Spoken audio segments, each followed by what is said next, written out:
जय मसीह की। आज हम एक वचन पढ़ेगा मत्ती रचित समाचार 26 अध्याय 6 वचन। 6 वचन में यीशु ने एक कुष्ठ रोगी का घर पे गया था। उस रोगी का नाम सीमोन है। उसका घर पे गया तो उधर एक स्त्री आया। वो स्त्री यीशु का जो सिर पे तेल डाल दिया। वो साधारण तेल नहीं था, तो बहुत कीमती का अत्तर बोलते हम लोग, सेंट बोलते, परफ्यूम बोलते हैं। वो पूरा एक अपना मटका का अंदर का पूरा डाला, सिर के ऊपर डाल दिया। तो इसलिए वो तेल का वजह से क्या हो गया, पूरा घर का अंदर सुगंध फैल गया। इसलिए यीशु ने क्या बोल रहे, मेरा ऊपर ये इतना खर्चा किया है, ये स्त्री ने इतना खर्चा किया, इसलिए तो आप हिसाब करके देखो, थोड़ा अपना अत्तर को थोड़ा के लिए कितना लगेगा। और पूरा एक दूसरा जगह लिखा है, यूहन्ना 12 अध्याय में लिखा है, एक आधा किलो करके लिखा। तो कई पास्टर लोग बोलते हैं ये लाखों करोड़ों का तेल है करके, सुगंध का तेल है। तो यीशु क्रिस्तु का सिर पर डाल दिया। वो डालने से क्या होता, पूरा सुगंध फैल गया है। क्योंकि यीशु क्रिस्तु, वो यहूदी लोग मरेगा तो मरने का बाद उसका ऊपर सुगंध तेल डालता था।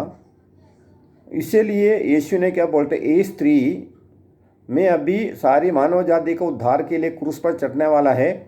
इसलिए स्त्री क्या किया, मेरा ऊपर, मेरा जो क्रूस पर चढ़ने वाला है, मरने वाला है, बाद में मेरे को गाड़ने वाला है, गाड़ने का टाइम जो डालने वाला, अभी भी वो सुगंध तेल ये डाल दिया। इसका वजह से यीशु ने क्या बोलते, ये स्त्री ने 26 का 13, मत्ती 26 का 13, यीशु ने बोला ये स्त्री ऐसा इतना खर्चा मेरे लिए किया, इसलिए ये स्त्री जो कुछ किया इसका बारे में सारा दुनिया में प्रचार करते रहेगा। ये स्त्री का बारे में किधर प्रभु यीशु का बारे में बताते हैं, तो यीशु बोला सारा, इस स्त्री का बारे में सारा दुनिया में प्रचार करते रहेगा। इसलिए 2000 साल से ये स्त्री को परमेश्वर स्त्री का बारे में दुनिया में प्रचार कर रहे। वो इधर क्या लिखा, ये स्त्री का याद के लिए ऐसा लिखा। परमेश्वर का याद है, परमेश्वर उसको याद करके 13 में लिखा, सारी दुनिया में ये स्त्री का याद के लिए। ये स्त्री कई जगह लिखा है, मारिया करके लिखा है, मारिया हो सकते, इधर एक दूसरा जगह ऐसा लिखा मारिया करके लिखा, तो इधर ऐसा नाम नहीं लिखा। इसलिए ये स्त्री का बारे में 2000 साल से प्रचार करते रहते, क्योंकि यीशु क्रिस्तु का लिए बहुत बड़ा खर्चा किया। हम मिसी में होके भी हमारा मन में आप निर्णय लेगा, अभी हमारा पास प्रभु के लिए खर्चा करने के लिए अभी पैसा नहीं होगा, फिर भी आने वाला दिनों में आप सोचना है मैं भी प्रभु का लिए खर्चा करेगा, और नहीं है तो प्रभु का में सुगंध फैलेगा। प्रभु कैसा सुगंध फैल सकते हैं हम लोग, प्रभु यीशु के बारे में दूसरा लोगों को बोल के, और वो प्रभु यीशु को अंगीकार करेगा, उनका पाप का मुक्ति मिलेगा, और उसका बीमारी चंगा हो जाता है, और उसको कुछ तकलीफ है तो दूर हो जाता है। ये सारी बात आपको मालूम है। इसीलिए हम लोग प्रभु यीशु को सुगंध ये स्त्री ने फैला दिया, और रूम का अंदर पूरा फैला दिया करके इधर नहीं लिखा, और यूहन्ना 12 अध्याय में लिखा। इसलिए वो ऐसा अत्र करके लिखा। वही दूसरा बाइबल में 4 बार लिखा ये बात। दूसरा एक जगह में ऐसा दिखा है, मार्क 14 अध्याय में 9 से है ना ऐसा लिखा है। तो वो यही स्त्री होगा। ये स्त्री क्या करते हैं, मार्क 14 का यीशु का सिर पे वो तेल डाल देते। और वो लोग पूछता है, उधर का यीशु का चेले लोग पूछते हैं, क्यों ऐसा इतना पैसा खर्चा करना के क्या जरूरी है? ये गरीब को ये तेल बेच के, ये अत्तर बेच के गरीब को देना मांगते हैं। यीशु बोला, हमेशा मैं तुम्हारा साथ नहीं रहेगा, मैं खाली 3.5 साल ही तुम्हारा साथ रहेगा।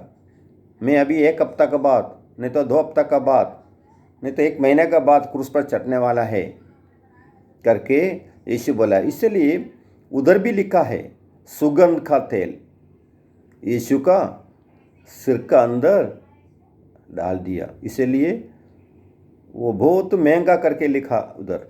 इसलिए हम लोग, पौलुस भी 2 कोरिन्थी 2:14 में क्या बोलते हैं, हम लोग विश्वासी लोगों का बीच में भी, अविश्वासी लोगों का बीच में भी हम लोग परमेश्वर का सुगंध फैलेगा।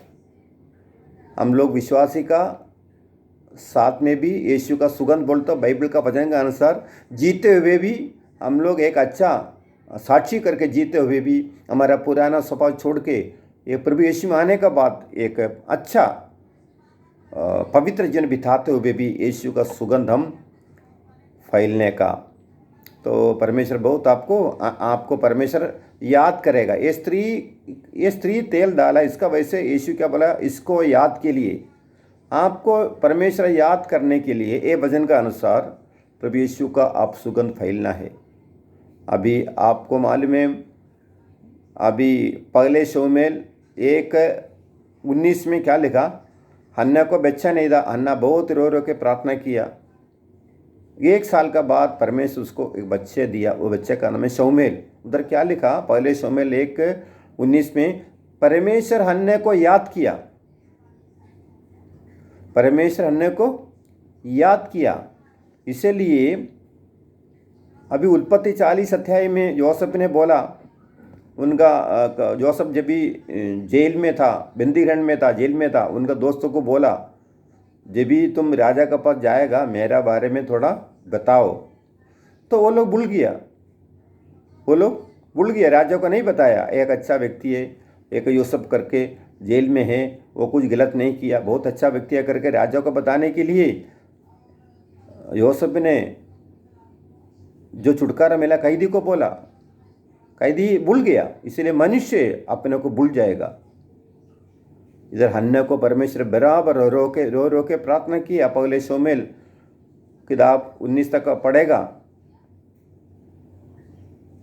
रो रो के प्रार्थना। 1 साल का बाद परमेश्वर क्या किया, उसको एक बच्चा दे दिया। उधर ऐसा लगा हन्ने को परमेश्वर याद किया। इसलिए और दूसरा उत्पत्ति 8 अध्याय में नूह को परमेश्वर याद किया, क्योंकि उधर बहुत बड़ा पानी भर गया था, उसमें परमेश्वर उसको बचाया। इसीलिए हम इसमें ये बात समझता है, तो परमेश्वर हमको याद करने वाला है। आपको परमेश्वर नाम लेके बुलाया करके यूहन्ना 1 अध्याय में लिखा है, हर बेड़ को अपना अपना नाम लेके बुलाया। इसलिए आप अचानक प्रभु में नहीं आया, आपको परमेश्वर बराबर नाम लेके बुलाया है। यही यशायाह 43 में लिखा है, तुम्हारा नाम लेके मैं बुलाया। इसलिए परमेश्वर को, आपको बराबर परमेश्वर को आपका बारे में याद है, आपको नाम लेके बुलाया है, आपका बारे में बराबर याद है। हमारा परमेश्वर जीवित परमेश्वर है करके यिर्मयाह में लिखा, बहुत जगह लिखा। इसमें यिर्मयाह 10 अध्याय में लिखा, मैं हमेशा के लिए राजा हूँ, जीवित परमेश्वर हूँ। हमारा परमेश्वर जीवित परमेश्वर है, पर जरूर हमारा प्रार्थना परमेश्वर हमारा सुनेगा। हमारा इसमें हम समझ गया, हम प्रभु यीशु का सुगंध हम फैलना है। और दूसरा लूक 7:37 में लिखा, ये स्त्री होगा, दूसरा स्त्री होगा, ऐसा लिख, इधर ऐसा लिखा है, एक पापी स्त्री यीशु का पास आया। पापी स्त्री बोले तो व्यभिचार की स्त्री हो सकते है। बहुत बड़ा पापी स्त्री उधर आया, लोग उधर बैठा, लोग बहुत बड़ा भीड़ बैठा है, उसका बीच में एक पापी स्त्री वो घर पे आ गया। वो पापी स्त्री आके क्या किया, वो भी बहुत बड़ा मटका भर के यीशु का पाँव में तेल डाला, बहुत तेल डाला, और उसको बाल से पोंछा है। तो उधर बैठा हुआ सब लोग बोला, अरे ये तो स्त्री बहुत बड़ा पापी स्त्री है, ये क्यों ऐसा ये स्त्री को क्यों अनुमति दिया ये घर का अंदर आने के लिए। परमेश्वर ने तुरंत क्या बोला, ये स्त्री इतना खर्चा किया। उधर भी लिखा लूक 7:37 में लिखा, वो स्त्री पापी स्त्री था, वो भी एक सुगंध तेल लेके आया। वो स्त्री उनका पाप का मुक्ति देने वाला है, उद्धार करने वाला, उद्धार करता करके यीशु उद्धार करता है, उसका मालूम है, इसलिए यीशु के पास आके बहुत रोया। उसको आंसू यीशु का पैर में गिरा, क्या फिर यीशु का, और ऊपर से उसका तेल डाल के उनको पाँव पोंछा है। इसलिए यीशु ने क्या बोला, वो घर वाला सब बहुत भीड़ है, वो लोग सोचा ये कितना बड़ा पापी स्त्री क्यों आया यीशु के सामने, यीशु को जानता नहीं है, ऐसा स्त्री को नहीं लेना है। तुरंत यीशु ने उधर सबको क्या बोला, भीड़ को क्या बोला, ये स्त्री जो कुछ पाप किया सारी पाप में माफ़ कर दे दिया। देखो कितना अच्छी बात है। ये स्त्री यीशु का पाँव में, इधर पाँव में लिखा इतना बड़ा मटका का तेल डाल दिया, इतना बड़ा खर्चा किया। इसलिए प्रभु ने क्या बोला, ये स्त्री जो कुछ अभी तक विचार किया होगा, कुछ गलत किया होगा बहुत बड़ा, सारा पब्लिक बोलता है यीशु को जानता, इतना बड़ा पापी स्त्री कैसा इधर आया। यीशु बोला, जो कुछ तुम पाप किया अभी तक, जो कुछ किया तुमको मैं माफ़ कर देते। यीशु के पास आकर रोया,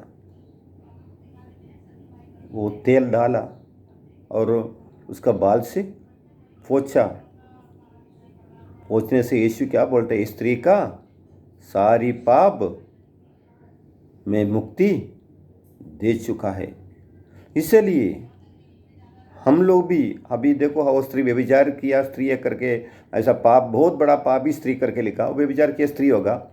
इसलिए परमेश्वर ने क्या बोल रहे, मत्ती सुसमाचार में बोला, परमेश्वर ने बोला, तो बुरा तरह से हम स्त्री को देखेगा तो हमारा मन से हम व्यभिचार किया, मन से हम लोग व्यभिचार किया। हम व्यभिचार नहीं किया, बुरा विचार से एक स्त्री को हम आशा रखा, उनका बारे में सोचा, तो परमेश्वर बोलते हैं तुम हृदय का साथ उस स्त्री का अंदर व्यभिचार किया, व्यभिचार का दंड हमको मिल सकता है। और दूसरा यूहन्ना 8:3 में ये स्त्री को व्यभिचार में पड़ा है, एक स्त्री को अपना फरीसी लोग, शास्त्री लोग यीशु के पास लेके आया। यीशु को पूछा इसको क्या करो, क्योंकि पुराना नियम में लिखा जो स्त्री व्यभिचार करेगा उसको पत्रवाह करना, एक खड्डा खोल देगा ज़मीन में, फिर स्त्री को उधर खड़ा करके सब लोग पत्थर से मार के उस स्त्री का अंदर उधर मार डालेगा, बाद में उसको मट्टी डाल के गाड़ देगा। ऐसा था पुराना नियम का, पुराना नियम ऐसा लिखा। इसलिए यीशु को बोला ये स्त्री व्यभिचार किया है, पब्लिक बोला, और शास्त्री और फरीसी बोला क्या करे। यीशु ने क्या बोला, जो पाप नहीं किया वो व्यक्ति पहले मारो उसको। यीशु ऐसा बोल के नीचे ज़मीन में देके लिखता है। क्या लिखा होगा यीशु? इधर कितना लोग खड़ा है, सबका पाप परमेश्वर लिख रहे नीचे। इधर आपको यूहन्ना 8:3 में पढ़ेगा तो आपको मालूम पड़ेगा। यीशु बोला जो पाप नहीं किया वो पहले पत्थर उसको मारो। बाद में वो बोल के यीशु मट्टी में सबका नाम लिख रहे, मट्टी में सब नाम लिख रहे। इसका मतलब वो लोग को समझ में आया यीशु क्रिस्तु परमेश्वर का पुत्र है, उनको सब कुछ मालूम है। इसलिए हम लोग कितना पाप किया वो सब यीशु मट्टी में लिख रहे। वो लोग सब क्या किया, जो हाथ में उठाया पत्थर सब नीचे डाल के चले गया। इसका चलिए इतना बड़ा पाप का मुक्ति यीशु को देने के लिए अधिकार है। इसलिए 5:28 में लिखा मत्ती में, कोई भी स्त्री को हम बुरा तरह से देखेगा हम उसका साथ, हमारा हृदय का साथ व्यभिचार किया है। इसलिए हम लोग शरीर से विचार नहीं किया तो मन से भी किया। इसलिए हम प्रभु से हम माफ़ी मांगना है, क्योंकि बाइबल बताती है एक कृपा युग है, कृपा का युग है। कृपा का युग क्या है? कितना बड़ा पापी होगा तो भी यीशु का सामने आके उनका बलिदान पर विश्वास करके, प्रभु यीशु में पापी करके विश्वास करके, प्रभु यीशु आप मेरा हृदय में आओ करके बोलेगा तो अभी तक जो कुछ पाप किया आपको परमेश्वर माफ़ करके परमेश्वर का बेटा बेटी आपको संतान बना देगा। बाद में आशीष शुरुआत होगा। हमारा पाप ज़्यादा है फिर भी उससे ज़्यादा कीमती है यीशु का लहू। कोई सोचेगा इतना बड़ा पाप मेरा परमेश्वर मुक्ति देगा, क्योंकि यीशु का लहू का जो कीमती बहुत कीमती है। इसीलिए वो खून से हमको धोएगा तो सारा पाप हमको मुक्ति हो जाएगा। ऐसा लिखा है इब्रानियों की किताब 8:12 में, तुम्हारा पाप में याद नहीं करेगा। इसका मतलब एक बार परमेश्वर हमारा पाप माफ़ कर दिया तो परमेश्वर बोलते आगे पाप में तुम्हारा मैं याद नहीं करेगा। यूहन्ना 1:16 में लिखा है हमको कृपा का ऊपर कृपा, यीशु में आने का बाद अब सच्चा पवित्र बिठाएगा तो आशीष के ऊपर आशीष, कृपा के ऊपर कृपा। ऐसा हमारा प्रभु आशीष करने वाला है। इसलिए हम लोग जीवित परमेश्वर है। यिर्मयाह 10:10 में लिखा परमेश्वर सच्चा परमेश्वर है और जीवित परमेश्वर है, उसके ऊपर आप विश्वास करो। और इसलिए ये वचन आप अच्छा रीत से, ये बाइबल निकाल के अच्छा रीत से आप पढ़ना है। सबसे पहले मत्ती 26 में हम लोग पढ़ा है, एक स्त्री है, एक शिमोन का स्त्री में एक स्त्री आया है। वो स्त्री आएगा तो यीशु का सिर पे वो पूरा तेल डाल दिया। इसलिए यीशु थोड़ा दिन का बाद उसको क्रूस पर चढ़ने वाला है। इसलिए यीशु ने बोला मैं मरने का पहले मेरे ऊपर सुगंध डाल दिया। वो टाइम वो समय का उसका रीति रिवाज था। इसीलिए स्त्री का बारे में मैं सारे दुनिया में किधर किधर प्रभु यीशु के बारे में बताता है, उधर उसका बारे में प्रचार करेगा। अभी भी प्रचार होते रहता है। और वो भी है, अब इसलिए मार्क में भी वही लिखा है, परमेश्वर ने बोला मार्क में भी वही लिखा है। मार्क समाचार में 14 अध्याय में लिखा है वो स्त्री का बारे में सारा दुनिया में। ये स्त्री को मैं याद करके, ये स्त्री का याद हमेशा पीढ़ी पीढ़ी में स्त्री को मैं याद करके ये स्त्री का बारे में सारा दुनिया में प्रचार करते रहेगा। क्या प्रचार करेगा? ये स्त्री यीशु क्रिस्तु के ऊपर इतना बड़ा खर्चा किया, ये स्त्री पापी स्त्री इतना बड़ा सुगंध यीशु के लिए दुनिया में फैला दिया। इसलिए आप पापी होके भी, आप पापी है तो आप टेंशन नहीं लेना, सारा पाप कबूल करके आप प्रभु का सुगंध आप फैला सकता है। पवित्र जीवन बाइबल में लिखा है व्यवस्थावरण जीवन और मृत्यु दोनों में तुम्हारा सामने रखा है, और आशीष और श्राप में तुम आपका सामने रखा है। इसलिए आप जो मांगते तो सुनो, यदि अच्छा मौका है। हमारा जो कुछ हम पाप किया उनका लहू के ऊपर, बलिदान के ऊपर विश्वास करेगा तो सारा पाप परमेश्वर हमको माफ़ करेगा, और आगे हमको पापी लोगों को उद्धार करने के लिए अच्छा एक इस्तेमाल, अच्छा एक इंस्ट्रूमेंट करके परमेश्वर हमको इस्तेमाल भी करेगा, क्योंकि हमारा परमेश्वर जीवित परमेश्वर है। पौलुस बोलते हैं 2 कुरिन्थी 2:14 में, पापी लोग को बीच में, विश्वासी लोगों के बीच में, हम दोनों को बीच में प्रभु यीशु का सुगंध फैलता है। इसलिए परमेश्वर कितना लोग चंगाई होता है, आपको मालूम है, कितना लोगों को खुशी हाजी आती है। इधर भी हमको शांति मिलेगा ये बाइबल का वचन से जीने से, और आने वाला दिनों में भी, हमारा मृत्यु का बाद में भी हमको आनंदकाल स्वर्ग राज हमको मिलेगा। कई लोग बोलता है दूसरा जन्म, हम जो पाप किया और बहुत जन्म लेना पड़ेगा, इसलिए प्रभु यीशु में विश्वास करने का करेगा तो इसका कुछ ज़रूरत हमको नहीं पड़ेगा। हमारा सारा पापों को दूसरा जन्म देने का हमको ज़रूरत नहीं पड़ता है। हमारा सारा पापों को परमेश्वर, उसके लिए परमेश्वर बलिदान हो गया, उसके ऊपर पूरा विश्वास करो और एक शांति का जीवन आपको ज़रूर मिलेगा। आपको लॉकडाउन का समय में बहुत टाइम मिलेगा। आपका ये नेट का द्वारा आपको अच्छा वचन, विजेंद्र सिंह का पास्टर का वचन आपको मिलेगा, और पास्टर आमोस का वचन मिलेगा आपको। वो सब साथ ही साथ मेरा साथ उनका भी वचन, पास्टर आमोस का, पास्टर विजेंद्र सिंह का अच्छा वचन, बहुत पास्टर लोग का वचन अब हिंदी में आपको मिलेगा। ये वचन भी सुनो, मेरा भी वचन सुनो, और बाइबल साथ में रखे। मैं जो बोला उसके ऊपर ध्यान करो। ध्यान करके आपका पाप का बारे में टेंशन मत ले लो। आगे आप पाप नहीं करेगा तो जो कुछ पाप किया सब कुछ परमेश्वर क्या किया, आपको जरूर माफ़ करके एक पवित्र जीवन बिताने के लिए आपका अंतर पवित्र आत्मा भी अंदर दे देगा। आपका अंतर पवित्र आत्मा आएगा तो वो अगुवाई से आप जरूर चलेगा। फिर आप बाइबल पढ़ना है, प्रार्थना करना है, और नेट में बहुत यीशु का प्रचार आता है, आप वो भी देखेगा तो और अच्छा रीत से आप आगे बढ़ सकते हैं। आपको सबको परमेश्वर आशीष करे। आगे भी आप, और आपको कुछ तो मेरा नीचे फ़ोन नंबर है, आप फ़ोन कर सकता है। ये वजन से परमेश्वर आपको आशीष करे। आमीन।